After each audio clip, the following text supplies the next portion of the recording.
বিবাহের মধ্যে শরীয়তের বিধান আছে না নাই? এ আমরা বরযাত্রী খাই কি খাই না? বরযাত্রী কারে কো বুঝেন তো? হ্যাঁ, এই জামাইয়ের সাথে যে যা মেয়ের বাদ খাইতে ধরে কি আপনার এদিকে কি বরযাত্রী এবার শুনুন বরযাত্রীর মশালা শুনুন।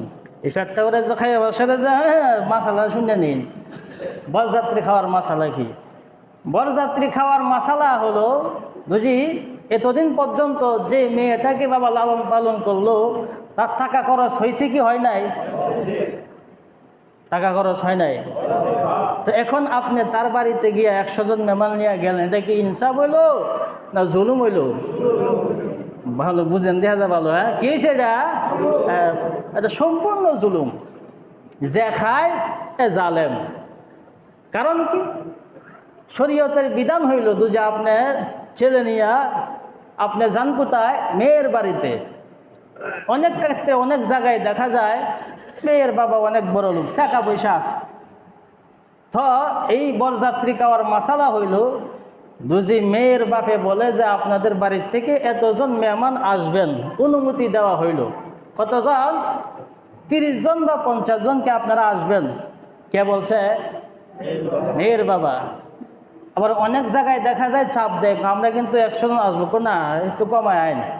কয়জন? 70 জন আইন। হ্যাঁ, আমরা মানুষ 100 জনে আয়। তো চাপের মধ্যে পড়িয়া দেখা যায় পরে কি হয়, মেয়ের বাপে রাজি হওয়া, কারণ করবো নাকি রাজি হয় না, পরে চাপে পড়িয়া। তো এটা কি জুলুম হয়েছে কিনা? আর জুলুম হইল কিনা? এখন বুঝি মেয়ের বাপে নিজেরতে বলে না আপনারা 100 জন আসবেন, তাতে আমার কোনো সমস্যা হবে না। এটা কি জুলুম হবে? দাওয়াতটা দিছে কে? জোরে নিছে না উজ্জে দিছে? কথা বুঝে না। খুশি হয় না নাকি জোরে? হ্যাঁ, খুশি হয়ে নেওয়া হয়েছে। তো এটা খাওয়া কি হালাল? এটা খাওয়া কারণ সে কি পাইছে না, কষ্ট পাই নাই। এখন যদি জোরে খান তাহলে এটা কি হবে? হারাম হবে। তাহলে এই কাজ কেউ করবেন? কেউ করবেন না। আরো হ্যাঁ, কেউ এই কাজ করিয়েন না। এখন অনেক ক্ষেত্রে দেখা যায় বাস এলাকার মধ্যে গণ্যমান্য ব্যক্তি কিছু আছে না, তো এলাকার মধ্যে বিয়ে শাদী করলে ছেলেরা তো গণ্যমান্য ব্যক্তিরা কি দেয়? দাওয়াত দেয়। কো ভাই তোমার দাওয়াত, বরযাত্রী তুমি যাইতে হবে। দেয় কি দেয় না? দেয়। এক্ষেত্রে আপনি যাবেন কিভাবে? আপনি যাওয়ার সিস্টেমটা কি? আপনি যেতে হবে এভাবে, আগে জিজ্ঞেস করবেন আপনি যে 30 জন মানুষের দাওয়াত নিছেন মেয়ের বাড়ির পক্ষ থেকে, এটা কি অনুমতি আছে নাকি জোড়া নিছেন? এটা বলবে কে? কে বলবে? না, যারা দাওয়াত দিতে যায়। কে দাওয়াত দিতে যায়? ছেলের বাবা দাওয়াত দেন এলাকায়। তো আপনি যাবেন কিভাবে? এই মাসালা কইতেছি। কারা জিজ্ঞেস করবেন?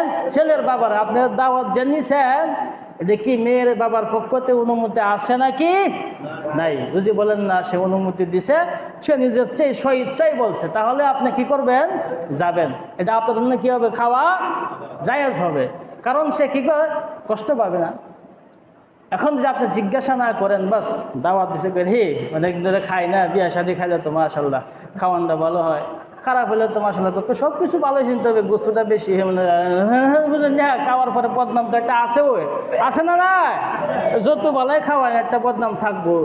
এটা আগেকার জামানায় আছেন, কিন্তু বর্তমান সমাজে যতই ভালো খাওয়া একটা বদনাম তাকেই।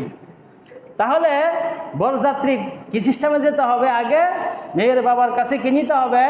অনুমতি নিতে হবে। বাস অনুমতি সাপেক্ষে গেলে আর কোনো কিনায় সমস্যা নাই। আল্লাহ রাব্বুল আলামিন আমাদের সকলকেই যেই মাসালাগুলো বললাম সঠিকভাবে বুঝিয়া প্রত্যেককে আমল করার তৌফিক দান করো। সকলে বলে আমিন।